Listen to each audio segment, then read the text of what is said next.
से रूठे हो तुम, बेमजा हो के ये जिंदगी रह गई, बेमजा हो के ये जिंदगी रह गई। मेरे महबूब जिस दिन से रूठे हो तुम, बेमजा हो के ये जिंदगी रह गई। कुछ तो बतलाओ ये बेरुखी का सबब, कुछ तो बतलाओ ये बेरुखी का सबब।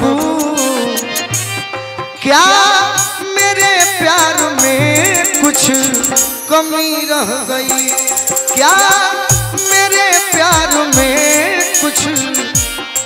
एक लाइन सुना दो तनी बस। पत्नी अपने पति के बारे में सखियन से कहतिया,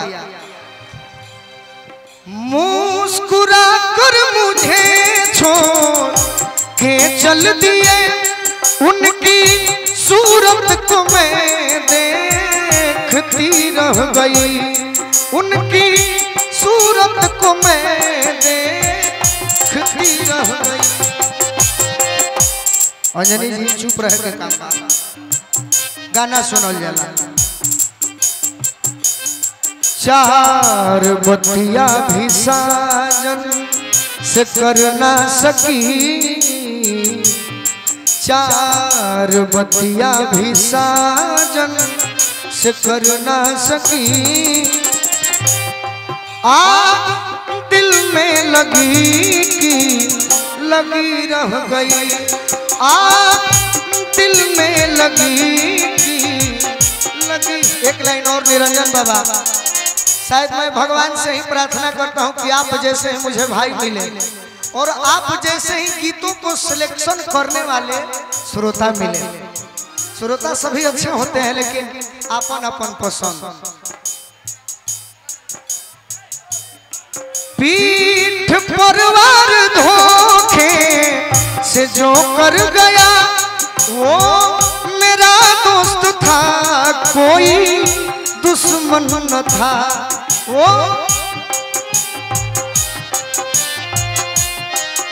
ये भिखारी भैया, पीठ पर वार धोखे से जो कर गया वो मेरा ही दोस्त था, कोई दुश्मन न था।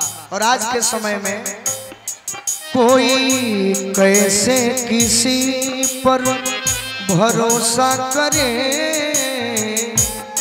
कोई कैसे किसी पर भरोसा करे, कोई कैसे किसी पर भरोसा करे। क्योंकि आज कल नाम की दोस्ती रह गई, आज कल नाम की दोस्ती रह गई। एक सेकेंड। ससुरा से सैया भेजा दिहल डोली, ससुरा से सैया भेजा दिहल डोली, संग साया साड़ी लाल चोलिए राम। ससुरा से सैया भेजा दिहल डोली, संग साया साड़ी लाल चोलिए। देखिए सरकार, हमरा उम्मीद बा, मन कहता कि जतने लोग बानी एमे जे समझदार बा, शिक्षित बा, गीतिया ई सब निमन लागत हुई तो हम सुना वही खाती आइले बानी। बाकी सुने वाला भी चाहिए। अब इतना लोग सुनता तो मजा होता, गावे के भी मन करता। तो स्वागत और व्यवहार हुए कहल जाला, जहाँ व्यवहार मिलेला हम 5 बजे तक गाते, बाकी रौरा खातिर रुके के पड़ी। बाकी खा करब चली, सबकर स्वागत बा। अरे लूरो सहूर भर पुरना ही सिखनी, ओ पहिल बानी भाला भोलिए राम।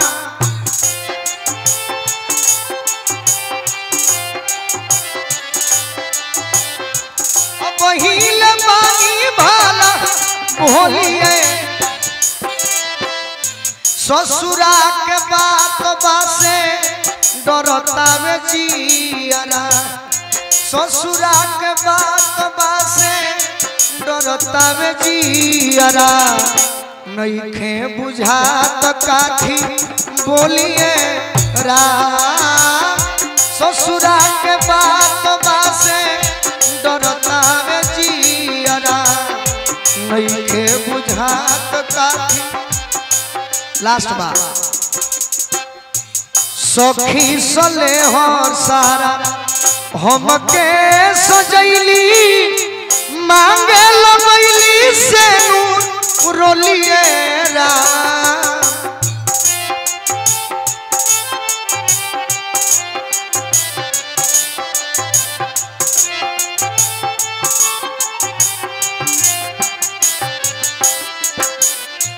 ओइसन विदाई देखी रोवतिया माई ओइसन विदाई देखी रोवतिया माँ डबल में बैठी गया पाना खटोलिए राम ओइसन विदाई देखी रोवतिया माई बैठी गया पाना खटोलिए राम ससुरा से सैया भेजा दिहल डोली संगे साया साड़ी लाल चोलिए राम संगे साया साड़ी लाल चोलिए राम।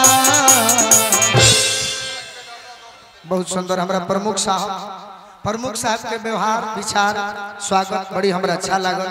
माई के कृपा प्रमुख साहब पर वहाँ के मित्रगण पूरा परिवार पर बनो रहो। आई एगो हमरा निरंजन बाबा फरमाइश कैले बनी लेकिन